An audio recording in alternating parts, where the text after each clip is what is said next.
Assalamualaikum warahmatullahi wabarakatuh. Perkenalkan, nama saya Muhammad Ilham Fathurrahman dari jurusan Perbandingan Madhab dan Hukum, Fakultas Syariah dan Hukum di Universitas Negeri Islam Gunung Jati Bandung.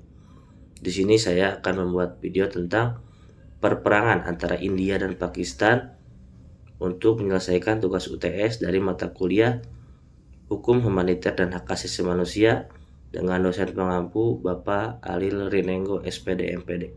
Di perbatasan yang penuh sejarah, api perang bisa menyala kapan saja. Satu insiden bisa memicu kemenangan yang mahal.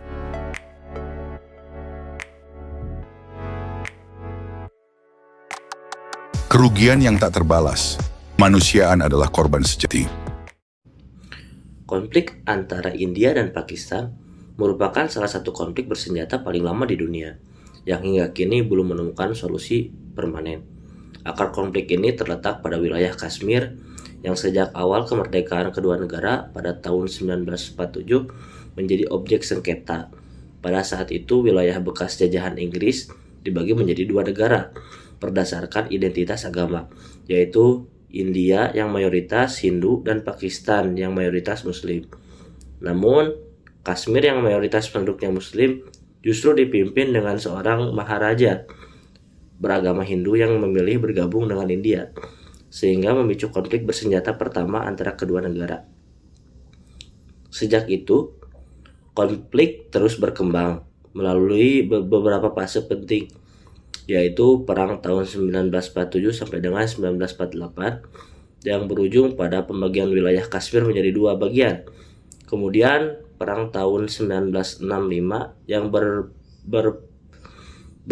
mempertegaskan rivalitas militer kedua negara, serta Perang tahun 1971 yang berujung pada lahirnya Bangladesh. Selain itu, konflik Kargil tahun 1999 menunjukkan bahwa ketegangan militer masih sangat tinggi. Meskipun kedua negara telah memiliki senjata nuklir, hingga saat ini garis kontrol atau line of control menjadi titik rawan konflik, dengan sering terjadinya baku tembak dan pelanggaran gencatan senjata.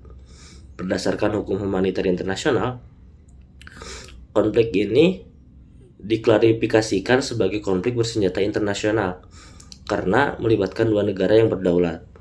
Hal ini sesuai dengan ketentuan dalam Konvensi Jenewa 1949 yang mengatur bahwa setiap konflik bersenjata antara dua negara termasuk dalam kategori tersebut tanpa melihat intensitas atau pernyataan perang secara formal. Dengan demikian, India dan Pakistan terikat oleh kewajiban untuk mematuhi prinsip-prinsip dasar hukum humaniter internasional.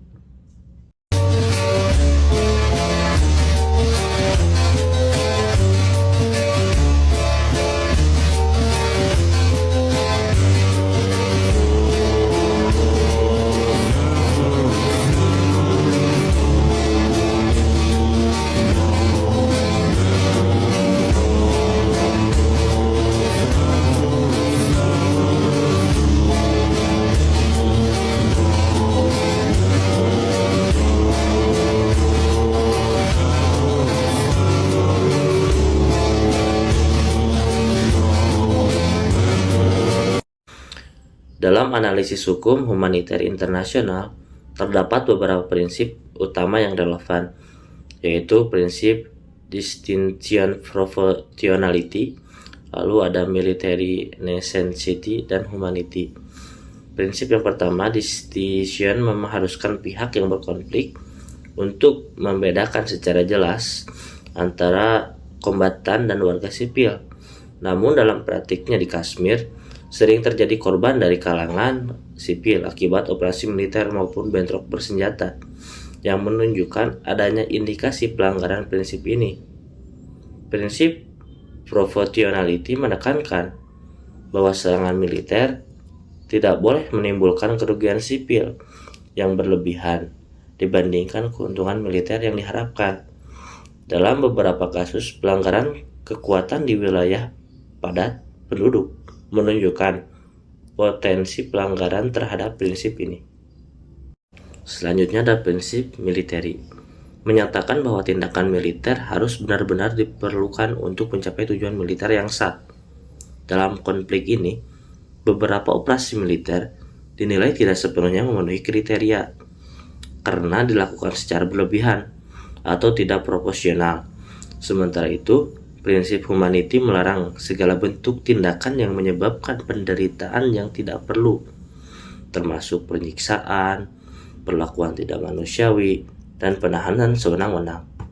Berbagai laporan dari organisasi internasional menunjukkan adanya dugaan pelanggaran hak asasi manusia di wilayah Kashmir, seperti pembatasan kebebasan berekspresi, penahanan tanpa proses hukum, dan penggunaan kekuatan berlebihan oleh aparat keamanan.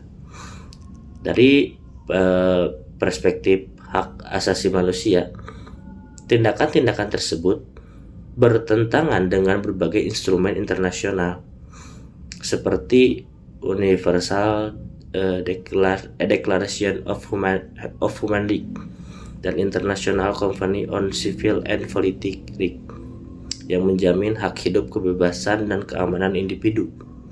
Pelanggaran-pelanggaran ini menunjukkan bahwa konflik tidak hanya berdampak pada aspek militer, tetapi menimbulkan krisis kemanusiaan yang serius bagi masyarakat sipil. Selanjutnya, konflik antara India dan Pakistan di wilayah Kashmir dapat ditinjau melalui pendekatan teori seperti Joshua Theory dan Responsibility to Protest. Dalam Joshua Theory, suatu perang dinilai adil apabila memenuhi kriteria seperti tujuan yang sah, otoritas yang legitim, proporsionalitas, serta perlindungan terhadap warga sipil. Namun dalam praktik konflik India-Pakistan, banyak aspek yang menunjukkan bahwa prinsip-prinsip tersebut sepenuhnya belum terpenuhi. Dampaknya, konflik yang besar terhadap masyarakat sipil, termasuk korban jiwa yang banyak, kerusakan, dan pelanggaran hak asasi manusia, menunjukkan adanya ketidaksesuaian dengan prinsip proporsionalitas dan pembedaan antara kombatan dan non-kombatan.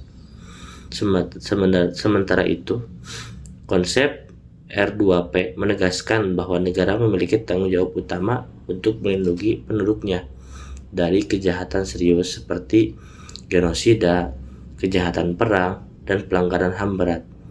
Jika negara gagal menjalankan kewajiban tersebut, maka komunitas internasional dapat mengambil tindakan kolektif melalui mekanisme yang sah. Namun dalam praktik di konflik Kashmir, implementasi R2P masih terbatas karena kuatnya prinsip kedaulatan negara dan kepentingan konflik global yang menghambat intervensi internasional. Konflik ini menunjukkan bahwa kepentingan konflik nasionalisme dan perebutan wilayah seringkali menghambat penegakan hukum humaniter internasional.